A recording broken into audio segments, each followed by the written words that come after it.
The morning started like any other Tuesday for Rose Thompson. At 73, she had her routines down to a science. Wake up at 6:30, make her coffee extra strong, and sit by the kitchen window to watch the neighborhood come alive. She lived in the same house for 42 years, and not much surprised her anymore. But that morning was different. As Rose shuffled to her front door to grab the newspaper, she heard something that made her stop cold. It was quiet crying, the kind that comes from someone trying hard not to be heard. She opened the door slowly, expecting maybe a lost cat or an injured bird. What she found instead broke her heart wide open. Curled up in the corner of her covered porch was a little girl, maybe 6 or 7 years old. The child was so small and thin that Rose's first thought was how much she looked like a wounded sparrow. Her clothes were torn and dirty, hanging loose on her tiny frame. In her arms she clutched a stuffed rabbit that had seen better days. The fur was matted and gray, missing an eye, but the girl held it like it was the most precious thing in the world.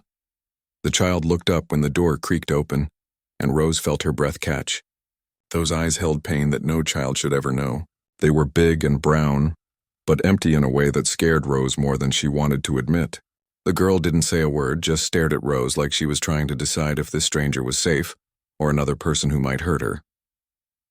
Rose's grandmother instincts kicked in immediately. She had never had children of her own, but she had spent 30 years working at the elementary school cafeteria before she retired. She knew the look of a hungry child, and this little one was beyond hungry. She was starving.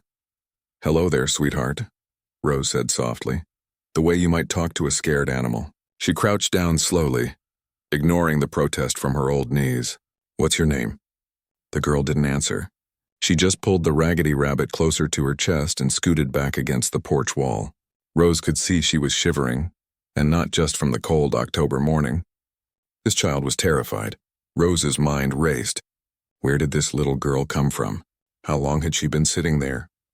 The neighborhood was quiet and safe, mostly elderly folks like herself who had lived there for decades. A child alone on a porch at 6 in the morning meant something was very, very wrong. "Are you cold, honey?" Rose tried again. "And hungry?" "I bet you're hungry." At the mention of food, something flickered in the girl's eyes. Hope maybe, or just desperate need. Rose made her decision right then and there. "I'm going to go inside and make some warm soup. Would you like that? You can bring your bunny." Rose stood up slowly and left the front door open, a silent invitation. She went to her kitchen and started pulling things from the pantry. She had some chicken soup in a can, the good kind with thick noodles. As she heated it up, she kept glancing toward the front door, wondering if the little girl would run away. After what felt like forever, she heard tiny footsteps on her hardwood floor. Rose tried not to turn around too quickly, afraid of scaring her visitor. When she finally looked, the child was standing in her kitchen doorway, still holding that rabbit, looking around like she couldn't believe she was actually inside a house. "There you are," Rose said with a gentle smile. "Come sit at the table. The soup's almost ready." The girl moved like she wasn't sure this was real. She climbed onto one of Rose's kitchen chairs, so small that her feet dangled inches from the floor. Rose ladled the soup into a bowl, added some crackers on the side, and placed it in front of her unexpected guest. What happened next almost made Rose cry. The child ate like she hadn't seen food in days, maybe weeks. She used the spoon at first, but then just picked up the bowl with both tiny hands and drank the soup down. She ate every single cracker, even the crumbs that fell on the table. "Slow down, baby girl," Rose said gently. "There's plenty more where that came from." For the first time, the little girl looked directly at Rose. She still didn't speak, but there was something different in her eyes now. A tiny spark of trust, maybe, or just gratitude. Rose gave her another bowl of soup and a glass of milk. While the child ate, Rose called the police. She kept her voice low and calm, explaining the situation to the dispatcher. A patrol car would be there in 20 minutes, they said, and someone from social services would come too. As Rose hung up the phone, she felt conflicted. She had done the right thing by calling the authorities, but part of her wanted to just keep this little girl safe in her kitchen forever. There was something about her that reminded Rose of herself at that age, lost and alone, needing someone to care. The girl had finished her second bowl of soup and was looking around Rose's kitchen with curious eyes. Rose followed her gaze and tried to see her home through a child's perspective. It was clean and warm, filled with the smell of soup and coffee. Sunlight streamed through yellow curtains, making everything feel safe and cozy. Maybe that's what the child was thinking too. When the police knocked on the door 45 minutes later, Rose's heart sank a little. The little girl heard the sound and immediately grabbed her rabbit, pressing back into her chair like she wanted to disappear. "It's okay," Rose whispered to her. "These are good people. They want to help you." Officer Martinez was kind and patient. He had a daughter about the same age, he told Rose, and he knew how to talk to frightened children. The social worker who came with him was a middle-aged woman named Patricia, who had been doing this job for 20 years. She took one look at the little girl and her professional mask slipped for just a moment. "How long do you think she's been out there?" Patricia asked Rose quietly. "I don't know. But she was so hungry and those clothes—" Rose shook her head. "Someone's been neglecting this baby for a long time." Patricia knelt down beside the child's chair. "Hi there, sweetie. My name is Patricia. Can you tell me your name?" The girl looked at Patricia, then at Rose, then back at Patricia. She opened her mouth like she might speak, but no words came out. Instead, she reached out and grabbed Rose's hand, holding it tight. Rose felt something shift inside her chest. This little stranger, this hurt and hungry child, was choosing her, trusting her. In that moment, Rose knew her quiet, predictable life was about to change forever. "She can stay here tonight," Rose heard herself saying. "I mean, if that's allowed. She seems comfortable here and I have a spare bedroom." Patricia looked surprised. "Mrs. Thompson, that's very generous, but we have procedures. She needs to be placed with a certified foster family." But as Patricia spoke, the little girl's grip on Rose's hand got tighter. When Patricia reached out to take her hand, the child shook her head violently and wrapped her free arm around Rose's waist. "Please," the child whispered. It was the first word she had spoken, so soft Rose almost missed it. "Please." Rose looked down at the small face looking up at her with such hope and fear. She thought about her quiet house, her daily routines, her predictable life. Then she thought about this little girl sleeping in some unfamiliar place, scared and alone again. "What do I need to do?" Rose asked Patricia. "To keep her here tonight?" 3 days had passed since little Lily arrived on Rose's porch, and the house felt completely different. Rose had gotten emergency approval to keep her as a temporary placement, while social services figured out what to do next. The spare bedroom, which had been used for storing old books and Christmas decorations, was now filled with donated toys, clothes, and a small bed with soft pink sheets. But Lily still barely spoke. She followed Rose around the house like a quiet shadow, always clutching that worn-out rabbit she called Buttons. When Rose cooked breakfast, Lily would sit at the kitchen table and watch every move. When Rose folded laundry, Lily would sit on the couch nearby, never more than a few feet away. The silence was starting to worry Rose. She had called her friend Janet, who used to be a teacher, asking for advice about helping traumatized children. Janet suggested art supplies, saying sometimes kids could express things through drawing that they couldn't say with words. So Rose bought a big box of crayons, some colored pencils, and a stack of drawing paper. She set everything up on the kitchen table after lunch and sat down with Lily. "Would you like to draw something?" Rose asked gently. "We could draw anything you want. Maybe buttons?" Lily looked at the supplies with curious eyes. She picked up a brown crayon and started drawing on the paper. Rose expected her to draw the rabbit or maybe a house or flowers like most kids her age might draw. Instead, Lily drew what looked like a small box with a door. "That's very good, sweetheart. What is it?" Lily pointed to the drawing. "Home," she whispered. Rose's heart sank a little. The drawing didn't look like any home a child should live in. It was tiny and dark with no windows. She decided to be patient and see what else Lily might share. Over the next hour, Lily drew more pictures.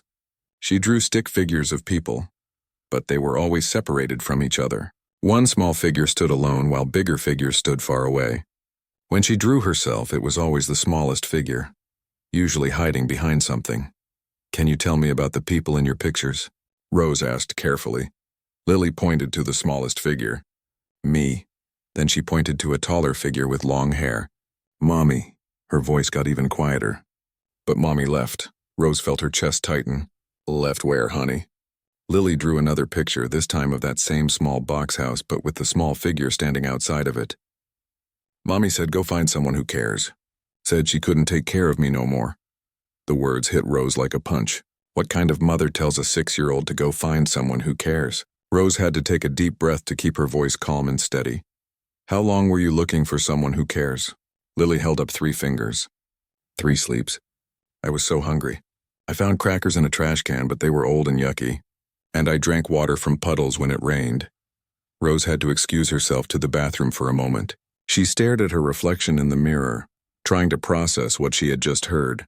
This little girl had been surviving on garbage and puddle water for 3 days before she found Rose's porch. The thought made Rose feel sick and angry at the same time. When she came back, Lily was drawing another picture. This one showed the small figure lying on what looked like a porch and a bigger figure opening a door. There was even a bowl drawn on the picture. Is this when you found my house? Rose asked. Lily nodded. You gave me soup. And you didn't yell. She looked up at Rose with those big brown eyes. Why didn't you yell? The question broke Rose's heart. Why would I yell at you, sweetheart? Because that's what grown-ups do. Mama yelled lots. And Rick yelled more. Who's Rick? Lily's whole body seemed to shrink. She put down the crayon and picked up Buttons, holding the rabbit tight against her chest. Rick was mean. He lived with Mommy and me. He said I was bad and stupid. He said I ate too much food. Rose felt her anger growing, but she kept her voice gentle. Rick was wrong, Lily. You're not bad or stupid. And you should never be hungry. Patricia, the social worker, had scheduled a doctor's appointment for Lily that afternoon. Rose wasn't sure how Lily would react to going to see a stranger, especially a doctor. But she was surprised when Lily agreed to go as long as Rose came with her. Dr. Williams was a kind older man who specialized in treating children. He was patient and gentle, explaining everything he was doing before he did it. Lily sat on the examination table, still holding Buttons, while the doctor checked her over. What he found made Rose's hands shake with anger. Lily was severely underweight for her age, at least 15 pounds lighter than she should be. She had signs of long-term malnutrition and several old bruises that were fading but still visible. Her teeth showed signs of not having proper dental care, and she had a persistent cough that suggested she'd been living somewhere with poor air quality. How long do you think she's been neglected like this? Rose asked the doctor quietly while Lily was getting dressed. Based on what I'm seeing, months at least, maybe longer. The malnutrition didn't happen overnight. And those bruises, Dr. Williams shook his head sadly. This little girl has been through more than any child should ever experience. After the appointment, Rose and Lily went to get ice cream. Lily had never had a vanilla cone before, and watching her face light up with simple joy made Rose more determined than ever to protect her. That evening, Patricia came by for a check-in visit. She sat at Rose's kitchen table while Lily played quietly in the living room, where she could still see Rose. The doctor's report came in. Patricia said, "It's about what we expected, unfortunately. Lily is going to need ongoing medical care, and probably some counseling to help her work through the trauma." Rose nodded. What happens next? Where will she go? Well, we're still trying to locate any family members. Her mother, whose name is apparently Crystal, seems to have disappeared completely. We're running background checks looking for relatives. Rose watched Lily through the kitchen doorway. The little girl was arranging her few toys in a careful pattern, making sure Buttons was in the center where she could see him. What if you can't find anyone? Rose asked. Then she'll go into the foster care system. We'll find her a good family, Rose. You don't need to worry about that. But Rose was worrying. She had gotten attached to this quiet little girl who said please and thank you even when asking for a glass of water. Who helped clear the table after meals without being asked. Who still had nightmares but was starting to smile when Rose read her bedtime stories. Patricia, Rose said slowly. What would I need to do to become her foster parent? Permanently, I mean. Patricia looked surprised. Rose, that's a big commitment. There's a lot of paperwork, background checks, home inspections, and honestly, some people might question whether someone your age should take on raising a young child. Rose felt a flash of irritation. I'm 73, not 93. I'm in good health, I own my home, and I have savings. More importantly, Lily trusts me. Look at her. She's been through enough changes and trauma. Why put her through another one if she doesn't have to go through it? Patricia studied Rose's face. You're serious about this. Dead serious. That little girl has been failed by every adult who was supposed to protect her. I won't be another person who lets her down. From the living room, they heard Lily's small voice. Rose, can you read me a story? Rose smiled and called back, Of course, sweetheart. Pick out which book you want. Patricia watched the interaction with professional interest. She's really bonded with you. That's actually pretty remarkable given what she's been through. Most kids with her background have serious trust issues. She's special, Rose said simply, and she deserves someone who sees that. That night, after Lily was asleep, Rose sat at her kitchen table with a cup of tea and thought about how much her life had changed in less than a week. A few days ago, her biggest concern was whether to plant tulips or daffodils in her spring garden. Now she was thinking about school districts and child psychology, and how to help a traumatized little girl heal. It scared her and excited her at the same time.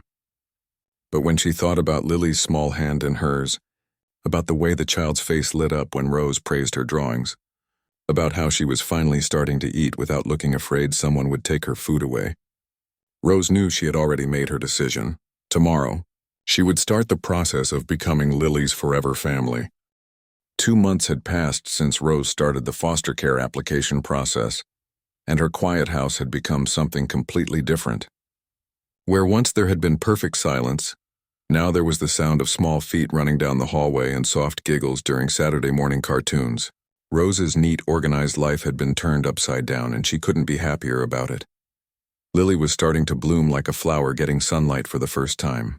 She had gained 8 pounds. Her cheeks had color now, and best of all, she was talking. Not just whispers anymore, but real conversations. She asked questions about everything. Why birds could fly, how the refrigerator made ice cubes, and whether Rose had ever been a little girl too. Rose had learned to sleep with one ear open because Lily still had nightmares. At least 3 nights a week she would wake up crying and calling for Rose. Rose didn't mind. She would go to Lily's room, sit in the rocking chair she had moved there, and tell gentle stories until Lily fell back asleep. Sometimes Rose would doze off in that chair and wake up with a stiff neck, but seeing Lily sleep peacefully made it worth every ache. The hardest part had been helping Lily learn that food would always be there. For weeks, Lily had hidden crackers under her pillow and saved half her dinner in case there wasn't breakfast the next morning. Rose had to be patient and consistent, always making sure Lily knew there was plenty of food and she never had to worry about going hungry again. "Rose," Lily said one morning while eating pancakes, "will you still love me if I'm bad sometimes?" The question caught Rose off guard. She sat down next to Lily at the kitchen table. "Sweetheart, what makes you think you're bad? Rick used to say I was bad all the time. And Mommy said I was too much trouble. Maybe that's why she left me." Rose felt that familiar anger rise in her chest, but she kept her voice calm and loving. "Lily, look at me. You are not bad. You are not too much trouble. You are a wonderful little girl who deserves to be loved exactly as you are. Rick was wrong about everything, and your mommy, well, sometimes grown-ups make terrible mistakes." Lily nodded, but Rose could tell she was still working through these big feelings. It would take time to undo months of being told she wasn't good enough. Dr. Williams had recommended a counselor who worked with children who had been hurt. Miss Garcia was young and kind, with bright clothes and a gentle way of talking. Lily was nervous about their first meeting, but Miss Garcia had toys and art supplies in her office, which helped Lily feel more comfortable. "Lily is making remarkable progress," Miss Garcia told Rose after a few weeks of sessions. "She's starting to understand that what happened to her wasn't her fault. That's huge for a child who's been blamed for everything." Rose was proud of how brave Lily was being. Going to counseling, talking about scary memories, learning to trust again. It was hard work for such a small person. Everything was going well until the morning Patricia called with news that made Rose's blood run cold. "Crystal Martinez has been found," Patricia said over the phone. "Lily's mother. She wants her daughter back." Rose sank into her kitchen chair, watching Lily color at the table nearby. "Where has she been for 3 months? She says she was getting treatment for her addiction. She has papers from a rehab facility in another state. She's claiming she's clean now and ready to be a mother again." Rose felt like the world was spinning. What does this mean for Lily? "It means we have to take this seriously. If Crystal can prove she's stable and has a safe place to live, she has parental rights. Blood relatives always get first priority, Rose, you know that." After Rose hung up, she tried to act normal around Lily. But children always know when something's wrong. Lily kept looking at her with worried eyes during lunch. "Are you sad, Rose?" Lily asked quietly. Rose didn't want to lie, but she didn't want to scare Lily either. I'm just thinking about some grown-up stuff, sweetheart. Nothing for you to worry about. But 3 days later, Crystal Martinez showed up at Rose's front door. Rose recognized her immediately from the photos Patricia had shown her.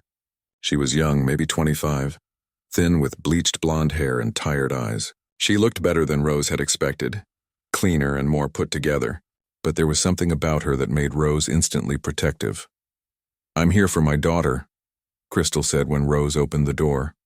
Rose's heart pounded, but she kept her voice steady. "Crystal, I presume. Patricia told me you might be coming by. Where is she? Where's my baby?" Lily was in the living room playing with her dollhouse. When she heard her mother's voice, she went completely still. Rose watched as all the color drained from Lily's face. "Mommy," Lily whispered, and there was fear in her voice, not joy. Crystal pushed past Rose into the living room. "There's my girl. Mommy's back, baby. I told you I'd come back for you." But Lily didn't run to her mother. Instead, she backed up against the couch, clutching buttons to her chest. "Where did you go?" she asked in a small voice. "Mommy had to get better, baby.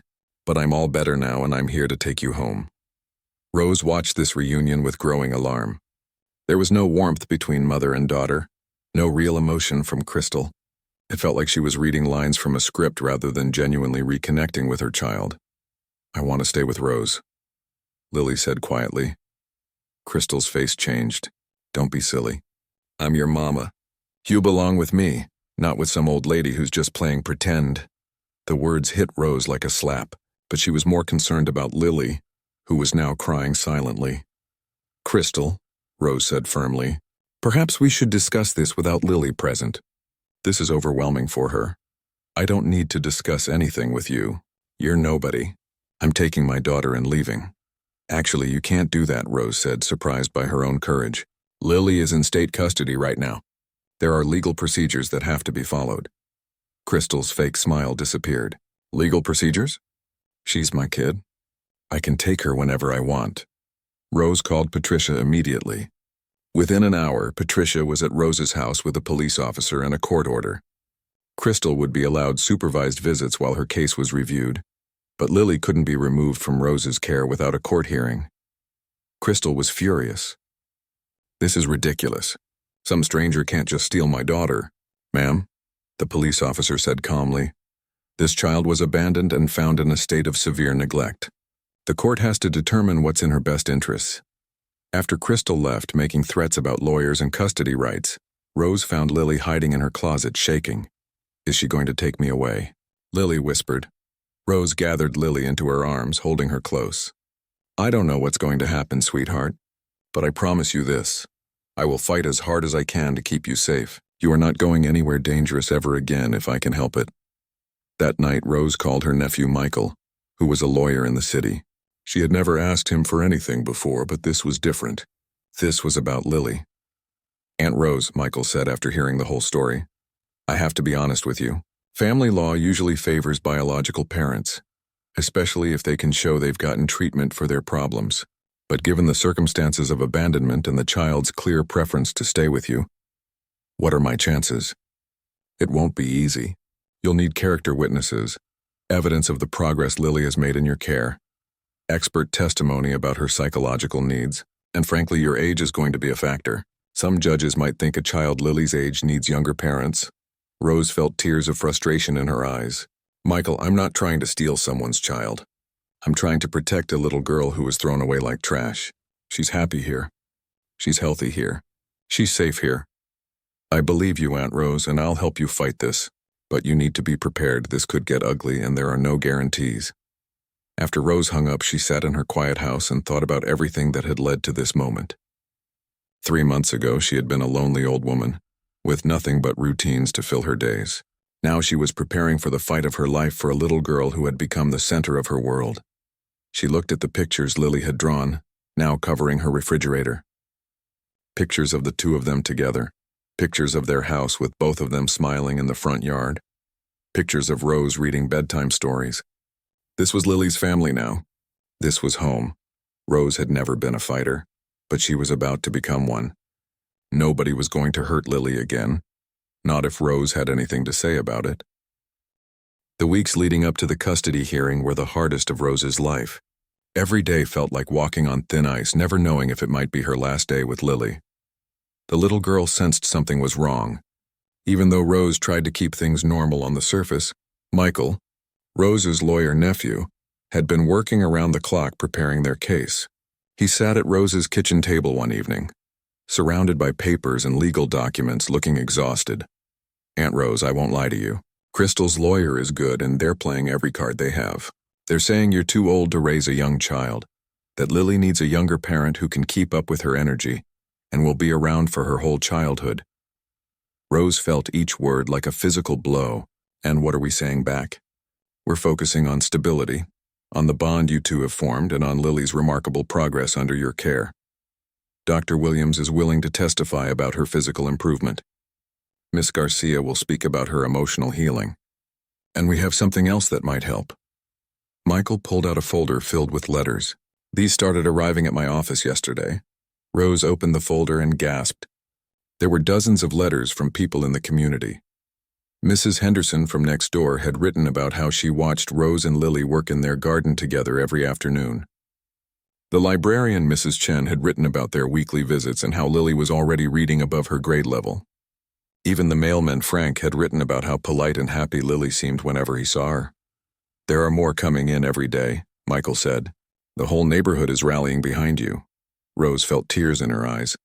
She had lived in this community for over 40 years, but she hadn't realized how much people cared until now. The most surprising support came from an unexpected source.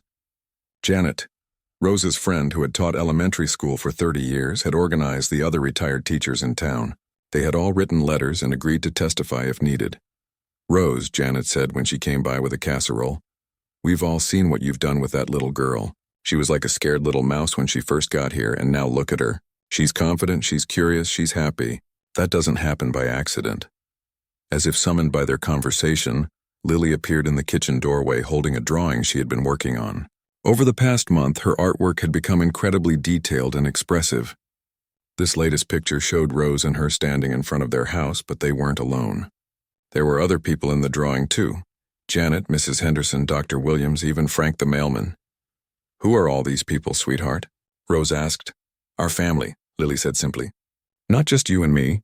All the people who love us." Rose felt her heart swell. Lily had learned something that many adults never figured out. That family wasn't just about blood. It was about the people who showed up for you, who cared about your happiness, who wanted to see you succeed. The court-ordered visits with Crystal were going terribly. Every Tuesday and Thursday, Crystal would pick Lily up for 2 hours of supervised visitation at the social services building. Lily would come home quiet and withdrawn, clinging to Rose and buttons like she was afraid they might disappear. "What happens during these visits?" Rose asked Miss Garcia during one of their sessions. "Crystal mainly talks about herself," Miss Garcia said carefully, "about how hard her life has been, about the treatment program she completed, about her plans for the future. But she doesn't really engage with Lily as a person. She doesn't ask about her drawings, her favorite books, her friends at school. It's like she sees Lily as an extension of herself rather than an individual child with her own needs and interests." "And how is Lily handling it?" "She's confused. She knows Crystal is her biological mother, but there's no emotional connection there. If anything, these visits are setting back some of the progress we've made." 3 weeks before the hearing, Rose got a call that made her stomach drop. Patricia sounded stressed and tired. "Rose, I have to tell you something. Crystal's lawyer has filed a motion claiming that you're too attached to Lily and that it's unhealthy. They're saying you're trying to replace her real mother and that it's confusing for the child." Rose felt anger flash through her.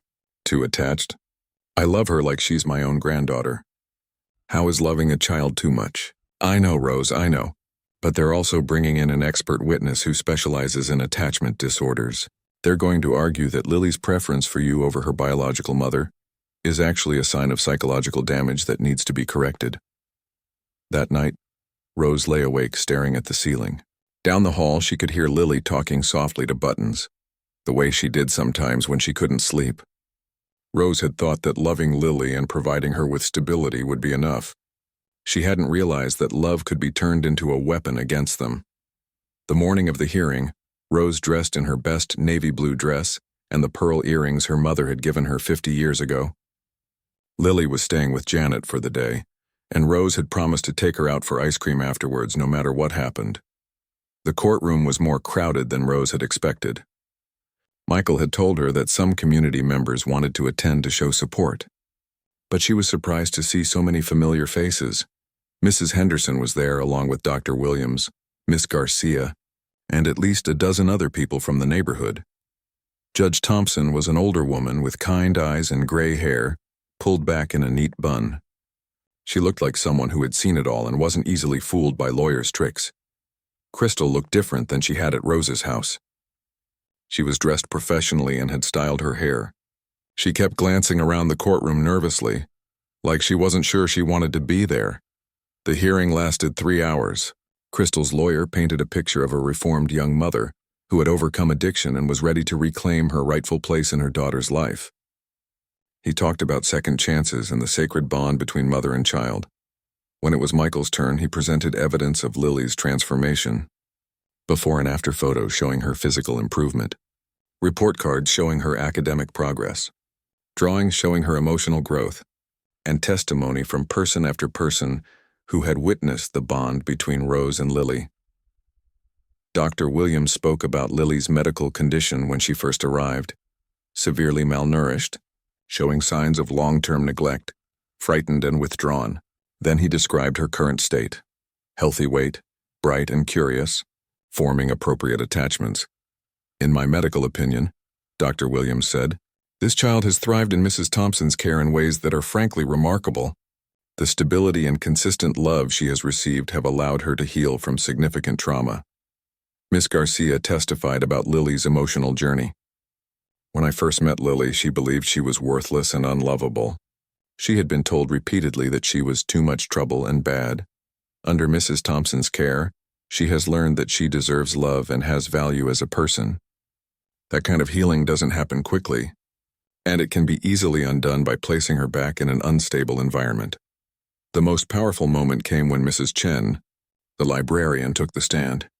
Every week for the past 3 months, Mrs. Thompson and Lily come to the library together, she said. I've watched their relationship develop, and I've never seen a grandmother and granddaughter more devoted to each other. Lily lights up when she sees Mrs. Thompson. She runs to show her every book she's picked out, every picture she's drawn. And Mrs. Thompson treats that little girl like she's the most precious thing in the world. Crystal's lawyer tried to argue that Lily's attachment to Rose was unhealthy and that she needed to be with her real family. But when he called Crystal to the stand, something unexpected happened. Under gentle questioning from her own lawyer, Crystal talked about her plans to be a better mother. But when Michael cross-examined her, cracks began to show. Miss Martinez, can you tell me what Lily's favorite color is? Crystal looked confused. Pink? All little girls like pink. Actually, it's purple. What about her favorite food? I don't know. Kid food. Chicken nuggets? It's pancakes with blueberries. What does she want to be when she grows up? Crystal was getting frustrated. How should I know? She's 6. She wants to be an art teacher. Miss Martinez, when did you last ask your daughter about her dreams, her fears, her favorite things? Crystal couldn't answer. The silence in the courtroom stretched on until Judge Thompson called for a recess. During the break, Rose saw Crystal sitting alone on a bench outside the courtroom, crying. For the first time, Rose felt sorry for her. She was young and had clearly been through her own struggles.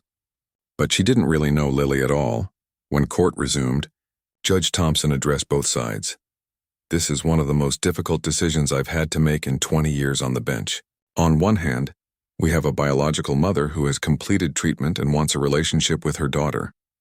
On the other hand, we have a child who has formed a strong attachment to her current caregiver and has made remarkable progress under her care.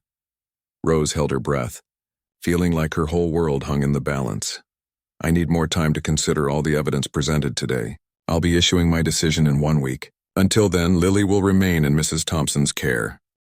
The week waiting for Judge Thompson's decision was the longest of Rose's life. Every phone call made her jump, every knock at the door made her heart race. She tried to keep things normal for Lily, but the little girl could sense the tension in the house. Rose, Lily said one morning while they were making breakfast together, are you going to have to give me back? Rose's hands stilled on the pancake batter. She had been dreading this question, but she had promised herself she would always be honest with Lily. I don't know, sweetheart. The judge is thinking about what's best for you. Lily was quiet for a long moment. Then she said something that broke Rose's heart. If I have to go live with Crystal, will you forget about me? Rose knelt down and took Lily's small hands in hers. Lily Marie Thompson, listen to me very carefully. I could never ever forget about you. You are printed on my heart forever. No matter what happens, no matter where you go, you will always be my girl. Always. Lily threw her arms around Rose's neck and held on tight. You're my real mom, she whispered. Not her. You. 3 days before the judge was supposed to announce her decision, something unexpected happened. Rose got a phone call from Patricia asking her to come to the social services office alone. Is everything okay? Rose asked, worried that something had gone wrong with the case. Just come in, Rose. There's someone who wants to talk to you. Rose's stomach was in knots as she drove to the office. When Patricia led her to a small conference room, she was shocked to see Crystal sitting at the table. But Crystal looked different, smaller somehow, and her eyes were red like she'd been crying. Rose, Patricia said gently. Crystal asked if she could speak with you privately. Rose sat down across from Crystal, not sure what to expect. For a long moment, neither woman said anything. Finally, Crystal spoke. I've been thinking about what happened in court, about those questions the lawyer asked me. Rose waited, not wanting to say the wrong thing. I couldn't answer them, Crystal continued, her voice shaky. I didn't know her favorite color or what she wants to be when she grows up. I didn't even know she likes pancakes with blueberries. She wiped her eyes with a tissue. What kind of mother doesn't know those things about her own kid?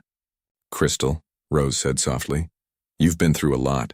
Addiction is a disease, and it took you away from being the mother you wanted to be. But you're clean now. You could learn those things about Lily. Crystal shook her head. That's just it, though. I sat in that courtroom and listened to all those people talk about Lily. Really talk about her like they knew her as a person. And I realized something terrible. She took a shaky breath. I never wanted to be a mother. I was 18 when I got pregnant, scared and alone. I kept Lily because I thought I was supposed to. But I never knew how to love her the way she deserved. Rose felt her heart breaking for both Crystal and Lily. When I saw her that day at your house, you know what I felt? Guilt. Not love, not happiness, just guilt because she looked so much better with you than she ever did with me. She was healthy and clean and happy, and I realized I had never seen her look like that before. Crystal pulled out a folder and slid it across the table to Rose. I've been thinking about this for weeks. I talked to my counselor, my sponsor, everyone, and I know what I have to do. Rose opened the folder with trembling hands. Inside were legal documents, papers that would terminate Crystal's parental rights and clear the way for Rose to adopt Lily officially. I can't give her what you give her, Crystal said quietly. I'm still figuring out how to take care of myself, let alone a little girl who needs so much love and patience. You've given her something I never could, a real home, real love, real stability. Rose looked up at Crystal through tears. Are you sure about this? This is forever, Crystal. You can't change your mind later? I've never been more sure of anything in my life. Lily deserves better than I can give her. She deserves you. Crystal stood up and walked toward the door, then turned back. Will you tell her something for me? Tell her that her mama loved her enough to make sure she had the best life possible, that sometimes loving someone means letting them go. After Crystal left, Rose sat in the conference room with Patricia, both of them stunned by what had just happened. I've been doing this job for 15 years, Patricia said, and I've never seen anything like that. Most parents fight tooth and nail to keep their children, even when it's not in the child's best interests. She's braver than I gave her credit for, Rose said. It takes incredible strength to admit you're not the best person to raise your child. 2 days later, Judge Thompson's office called to say that the hearing had been moved up. When Rose and Michael arrived at the courthouse, they found Crystal already there with her lawyer. Judge Thompson looked at the papers in front of her with surprise. Miss Martinez, I want to make sure I understand what's happening here. You're voluntarily terminating your parental rights? Yes, Your Honor, Crystal said, her voice steady. I've realized that being a mother isn't about what I want. It's about what my daughter needs. And she needs Mrs. Thompson. The judge looked at Rose. Mrs. Thompson, do you understand what this means? Miss Martinez is clearing the way for you to adopt Lily officially. Are you prepared for that commitment? Rose stood up. thinking about everything that had brought her to this moment.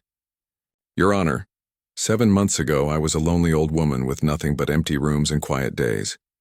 Then Lily appeared on my porch like a gift from heaven. She has filled my life with purpose and joy and love I didn't even know I was missing.